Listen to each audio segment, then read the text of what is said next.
திதிக்ஷா மூன்றாவது பலன். மனோபலம், மனோதைரியம், அபயம்.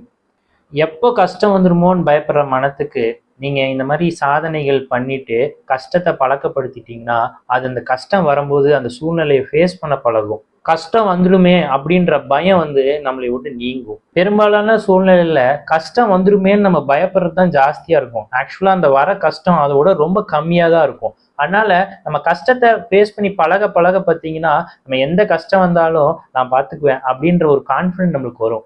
இது பார்த்தீங்கன்னா நம்மளுக்கு மன தைரியம், மன பலத்தை கொடுக்கும். பொறுத்துக்கிற தன்மை இருந்தா நம்ம கிட்ட பல சண்டை சச்சரவு நீங்கும். நம்ம பல பேர் பகைச்சுக்க காரணமே பார்த்தீங்கன்னா அந்த நேரத்துல பொறுத்துக்க முடியாம கோவப்பட்டு நம்ம ஏதாவது பேசிடுவோம், அது சண்டையா மாறிடும். இப்போ நீங்க பொறுத்துக்கொள்ற தன்மை உங்களுக்குள்ள வந்துருச்சுன்னா நீங்க அந்த இடத்துல பெரிய ரியாக்ட் பண்ண மாட்டீங்க. கோவத்துல அவர் ஏதோ பேசுறாரு அப்படின்னு சொல்லிட்டு நம்ம விட்டுடுவோம். இல்லைன்னா நம்ம அவர்கிட்ட சண்டைக்கு போய் அது பெரிய பிரச்சனையா மாறிடும். அதனால பொறுத்துக்கிற தன்மை பார்த்தீங்கன்னா நம்ம வேதாந்தத்தை கத்துக்கிறதுலையும் சரி, இல்லை இந்த அன்றாட வாழ்க்கையை நம்ம ஃபேஸ் பண்றதுலையும் சரி நிறைய நன்மைகள் நம்மளுக்கு கொடுக்கும்.